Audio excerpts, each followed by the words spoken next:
here. Thank you for coming. First of all, I want to say thank you to Herman Miller, who's been a sponsor and a supporter for a really long time. I also want to say thank you to all the folks here in the Northeast who've been supporting, mentoring, and nurturing Global Teacher. Thank you all. It's so great to see you here. Tonight is about a dream to be told.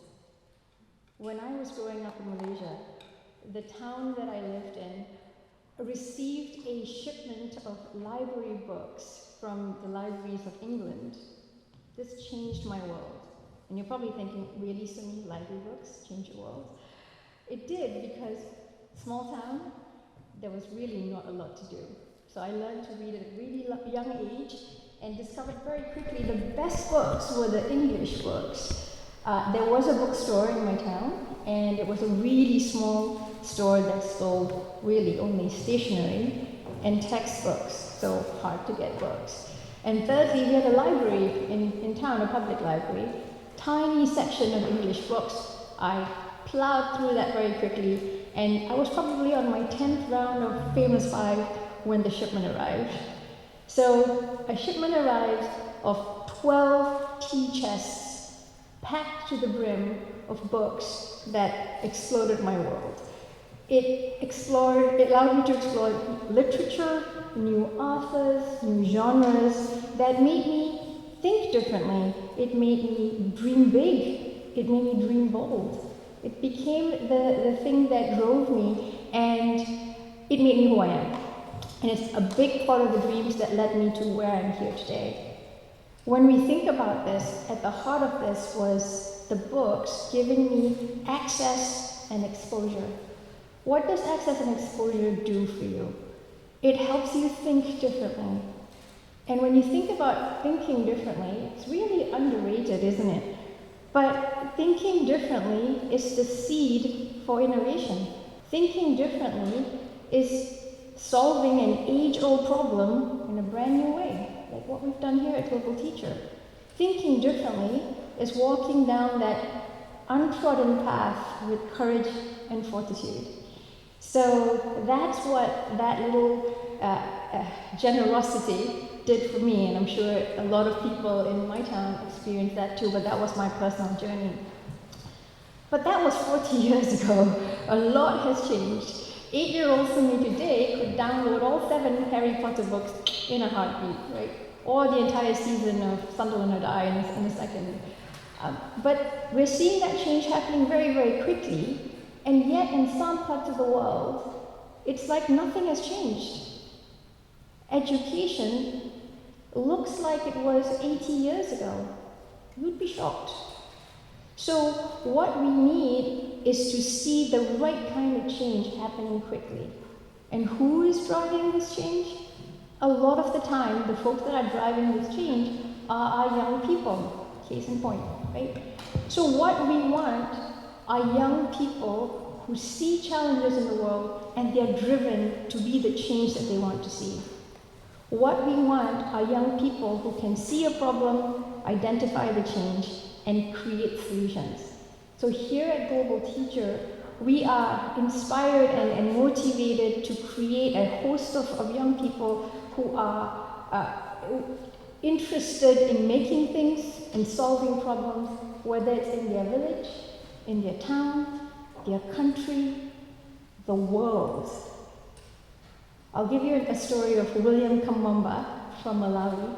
So William, his dad farmed maize, and they encountered a terrible drought, and all of the maize just became really dry. They weren't able to harvest anything. The family was literally on one meal a day for weeks and months on end. He had to drop out of school, and what he faced looking at his father's dusty plot of land, surely this couldn't be the future. So he went to the library.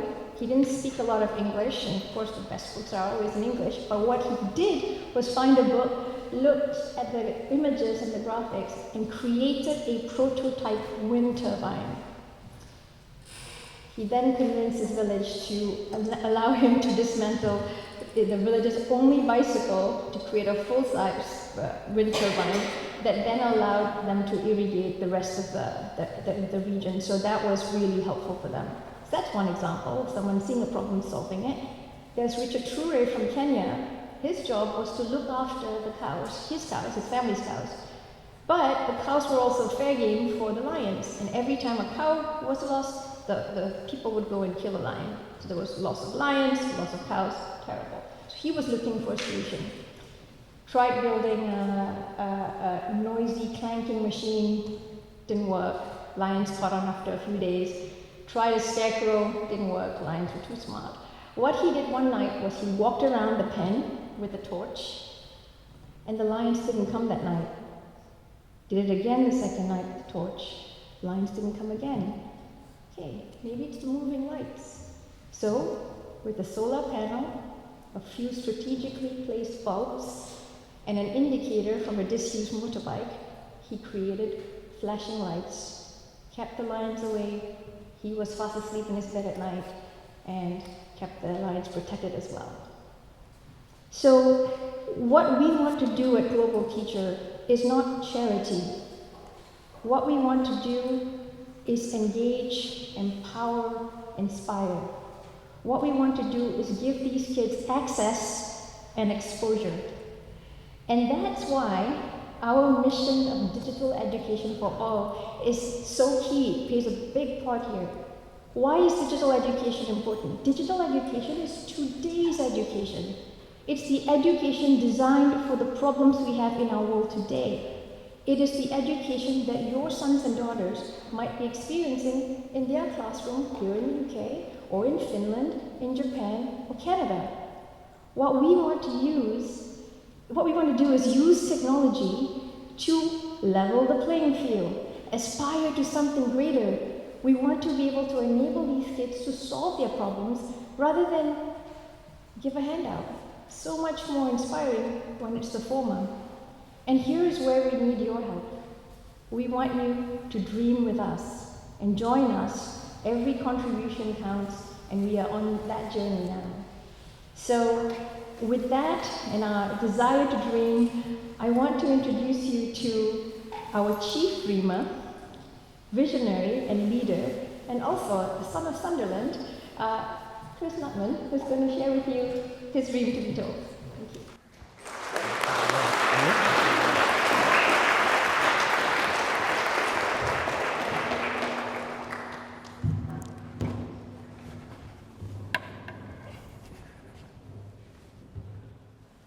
Thanks, Sumi. I think without a doubt for me, the most fantastic thing, let's say, about this journey has been building a team. Building a team of change makers or fantastic people just like Sumi, whose personal story aligns with that of Global Teachers. This is us in London in December. We did this launch event, round one, let's say, but make no mistake, without a doubt, this is the main event. That was merely a dress rehearsal. Because, as I said earlier, we are really passionate about the city and we're excited about what's happening here. And also, we're really grateful as I look around to the faces and the people that have supported me on this journey. All kind of live and exist within this small little region. And you know who you are. Quite simply, we are made in Sunderland. And I'd like to tell you how that journey began, really, from the early days, if you like. And sure, I could start by saying, when I was younger, I used to just take everything apart and see how it worked inside. And whilst that is evident, I'm looking at Maureen now, she's my nan and granddad's next door neighbour. I used to spend all of my early days in Fred's garage. He was a plumber, but he used to make and create all these fantastic things. That was definitely part of my childhood. But I'd like to pick up a different thread, a one that exists on the schoolyard. Picture this, Hillview Junior School, maybe 15 years ago.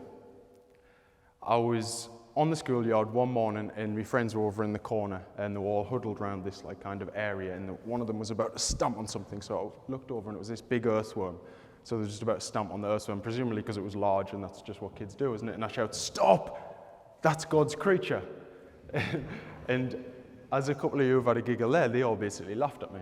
And still, well, at the time I thought, well, to me, that makes sense, right? Why would you kill another living thing? And I've always had this inherent care for living things, wood lice and things like that. And that was instilled in me by this man, Kenneth Nutman, aka my granddad. My granddad was a policeman and a man of principle. And he taught me some very basic good rules of life. Always say please and thank you. Always hold the door open for people. And I think what he was saying in that moment is, look out for others, reach out a hand. And it wasn't until this moment, the 15th of September, 2016, that I also realized it was important to not only reach out a hand for others, but reach out a hand for yourself. Openly, at this point in my life at university, I was suffering mentally from a nagging little condition called OCD. But on the surface, I was great, right? No one knew, but I was hiding the suffering. And I would search on Google OCD cures, because I was that desperate for an answer. I wouldn't go to therapy, no. And I found this subreddit, and he said, I've changed my life, I've cured my OCD, and I've turned everything around because I started to meditate, I did cold showers, I started to take vitamins.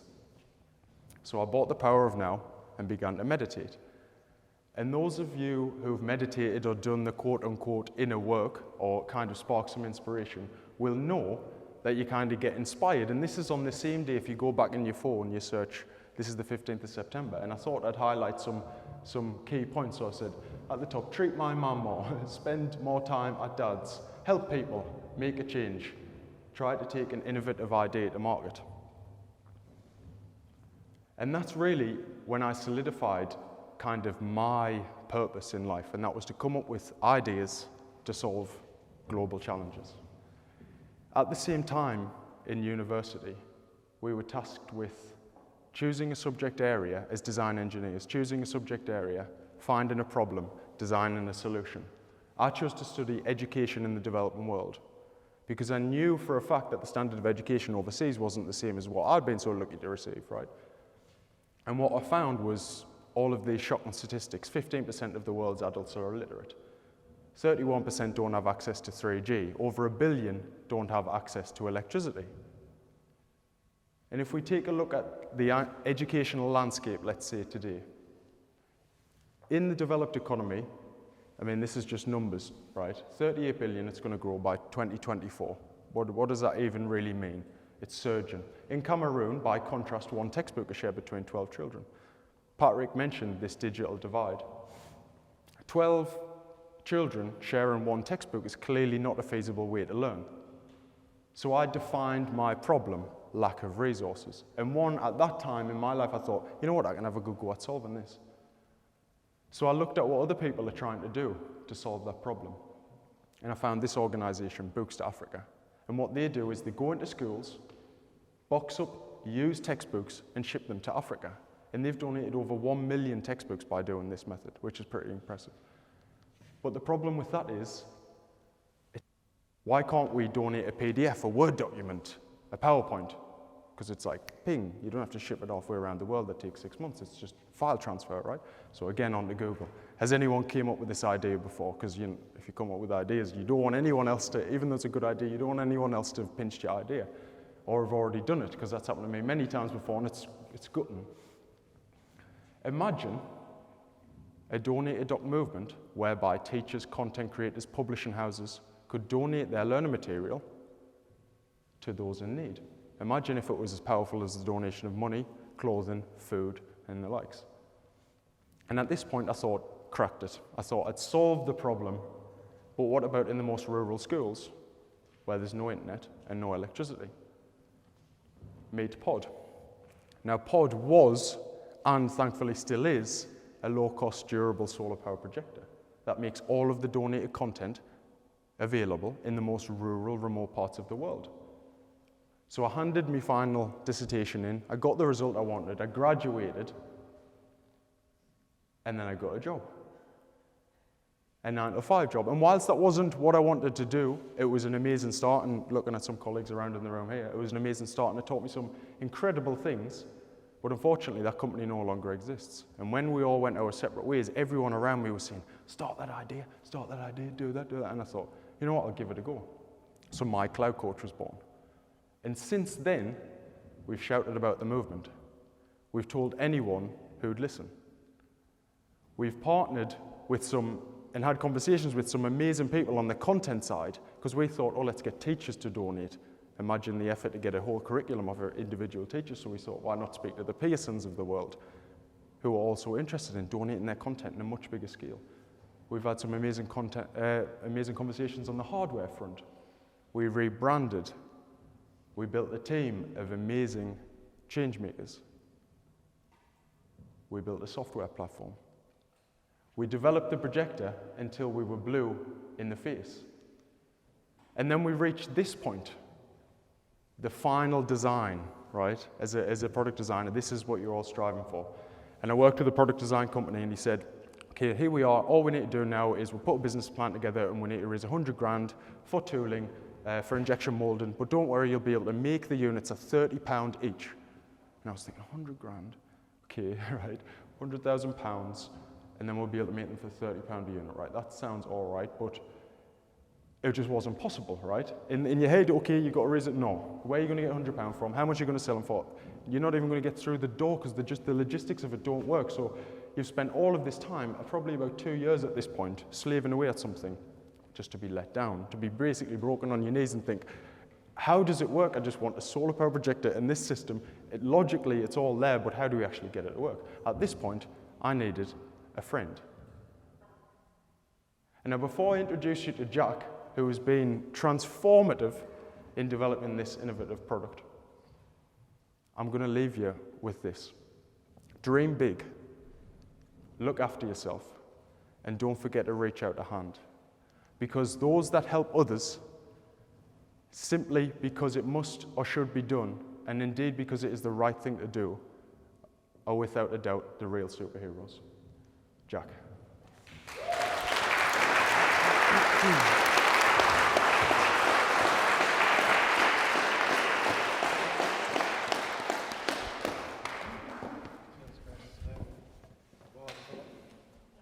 Yeah, we're good. There's a lot of people in here. You don't realise until you stand up in front of everyone. It's really nerve-wracking. So I met Chris exactly 1 year ago today, which is incredible, really. We only just realised yesterday. And it's been a phenomenal year. And I'm so proud, and I feel so privileged to be part of the team. And we've put so much effort in, everyone together from multidisciplines. And we just want to show you what we've done. We're really happy, and obviously you guys are here, so you are interested. We just want to tell you our story. So I just want to give you a bit of context before I kind of talk about the physical product. I'm not actually from Sunderland. I do have an accent. I'm from Borough, but I've just moved up to Sunderland for this job. And Chris has been telling me about the history of Sunderland and the heritage, and it's really interesting, you know, very similar to Middlesbrough in some ways, but I really like it, and I thought we should draw on that aspect. So if you don't know, the site that we're on now is what used to be the old Vaux site, which is the beer that you've probably all drank. It is very nice. I hope everyone else likes it. So we thought, yeah, let's dive a little bit deeper into that story and, you know, show where we're from and be proud and show how Sunderland can be put on the map. But, sorry, I lost my train of thought there. So as Patrick mentioned, Sunderland has a lot of history in shipbuilding, and he also mentioned that it was the largest shipbuilding company in the entire planet. Not the Northeast, not England, the entire planet. That just blows my mind. Now on that, there's a really nice quote that I always say, and I told Chris, and he was like, what? So I would like you to call me a trim tab. Now you're probably thinking, hang on, I thought this guy was talking about product design. What are you talking about trim tabs for? I don't even know what that is. Well, when in relation to ships and, you know, airplanes and things, a trim tab is that little tiny piece of a rudder that makes the bigger adjustments in a ship's journey. The ship sets up from port, the big rudder does some of the big maneuvers, and the trim tab gets the boat from point A to point B with minimal effort. It's the most efficient way to do it. So what I'm going to do is I'm going to talk you through all these little decisions and things that we've done together to impact these marginalised children in these other countries. So on that, I would like to finally unveil Pod. Chris, if you want to come up and help me unveil it. There we are.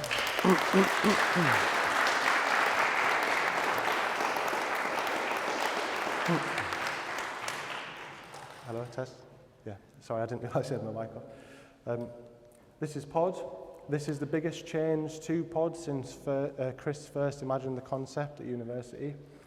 There's lots of different effort coming from all different kinds of teams to put this thing together. It looks very simple, but I assure you it is not to get to this point. Pod and the system that goes with it is comprised of 4 major components. So we have the solar panel, which provides the juice. We have the battery pack as a backup. We have the projector, and we have the remote. So I'm going to walk you through each little component and explain how we've got this all to work together and how it helps the students, because obviously that's the main aim. So with the solar panel, it's the reason we've chosen solar panel technology is because it's free, it's infinite, it's sustainable, and what that means for the teachers and the students is you can really start to ask thought-provoking questions like, what is a classroom? Where can a classroom be? So with using this solar panel, you can use it anywhere that's got sunlight, which is pretty much everywhere. You can start to challenge these predefined notions about classrooms. It doesn't have to be in a recommended room. You can really start to ask these questions because of this system. There is a few little things that we've added. So the kickstand can be placed on the floor if you're unable to mount it on the roof, or obviously if you have the resources, you can put it on the roof for a more permanent fixture. And it does charge the battery in 6 to 8 hours, depending on how bright it is. And the best thing is, when it's got direct sunlight, the panel doesn't even, so it can charge the projector directly. It doesn't actually go through the battery. Any surplus energy that's there directly charges the battery pack. Now, having the battery pack separate and being able to charge while you're using the projector means that you can actually use the projector system during a school day, but then at night time, because you've got this energy storage, you can actually start to teach outside of normal, 9 to 5 hours, or 9 to 3 hours for students. And you can also start to do things like watching videos and cartoons, because we found a lot of these students actually learn English through cartoons. I thought it was quite interesting, because obviously I didn't do that, but I just thought it was nice, and I'd like to expand this, or we'd like to expand this outside of the classroom. In design, or in product design, we call this designing for social impact. It is designed to be incredibly easy to use. There's no fidgeting about. You just plug it in, the 2 cables, and off you go. Nothing to worry about. Now, getting on to Pod. Pod itself is incredibly small and incredibly light. It's 3D printed, so all of the materials here that are blue or yellow are actually fully biodegradable, because we do care about the environment. The last thing we want to do is actually pollute these areas that we're providing the education for. So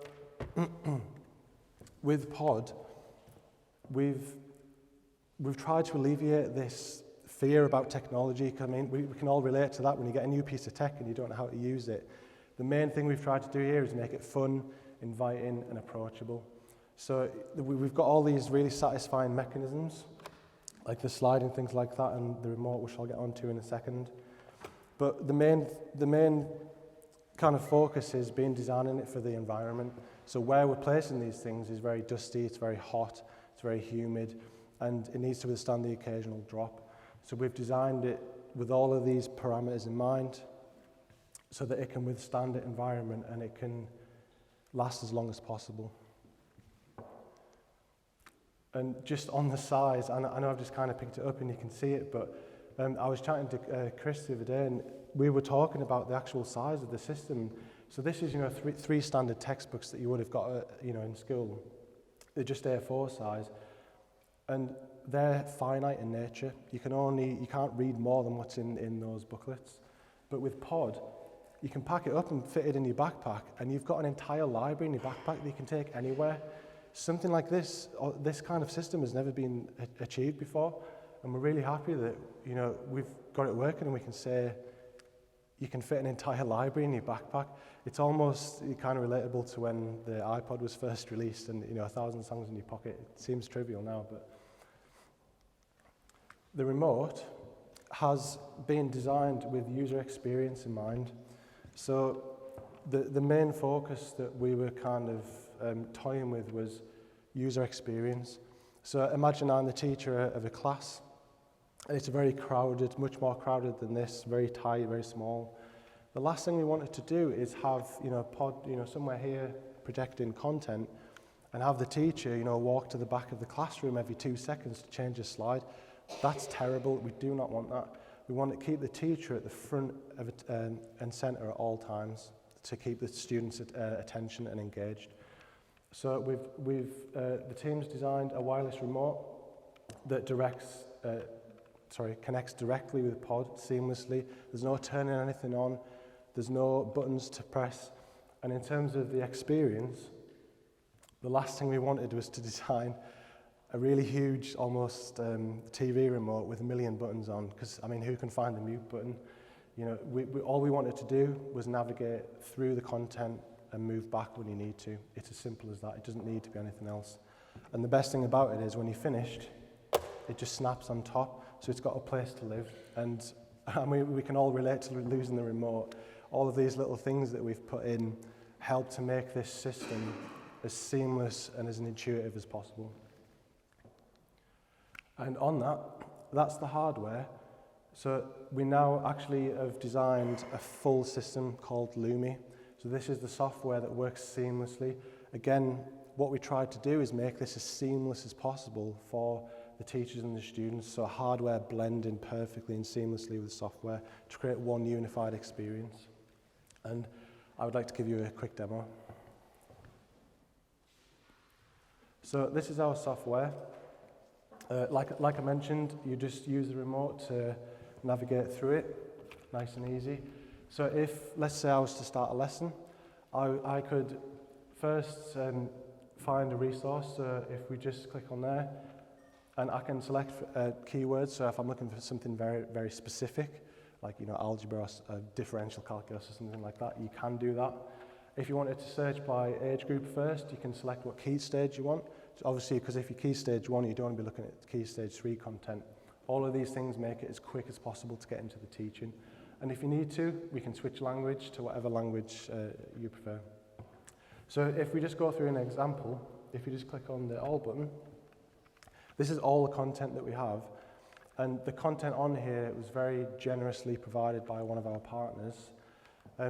So if we just click on, we'll just click on Made from Plants or Animals. This is what the content will look like for the teacher. So you've got a description there just to make sure you're on the right lesson.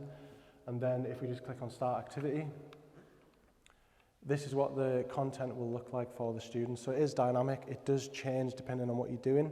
It's very adaptable. And it's very simple. Obviously, it depends on what the content is and what key stage it is. All of the content changes depending on what's going on, and it's very quick and easy to navigate using this remote. Again, the last thing we want to be doing is clicking all the time to get to the content. We need the teachers to teach as quick and as efficiently as possible.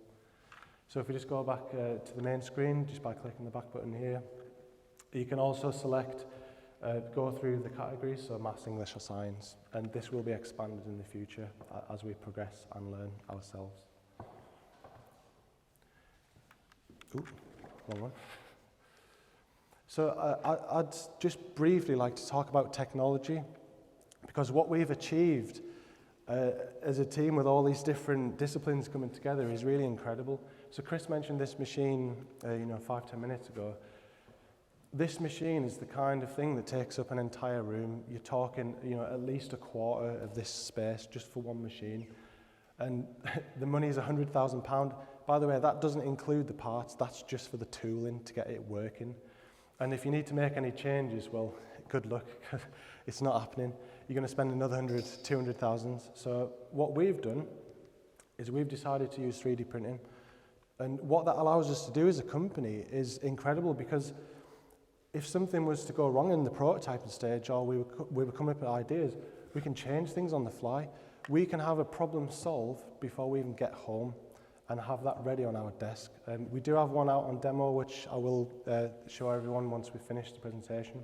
But this is the kind of thing that fits on the desk.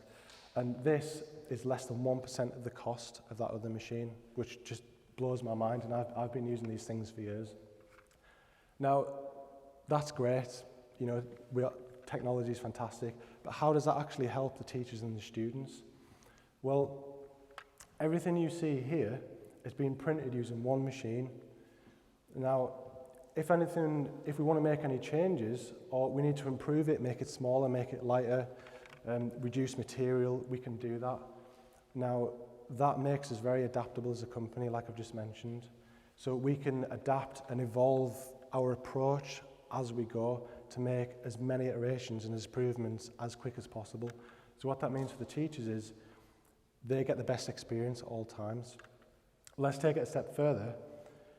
Let's imagine a future where not only do we provide the educational resources for them to be taught, what if they could teach themselves using this technology? And what if not only could they teach themselves, they had the tools to make their own, you know, little gizmos and things that could solve their own little problems, like the story that Sumi mentioned. Imagine if we could not just educate them, but give them tools to do whatever they want to do. That's the kind of approach that we've got at Global Teacher. We're aiming to educate 1 million marginalised students, and Pod is just the beginning. Thank you very much for listening to me.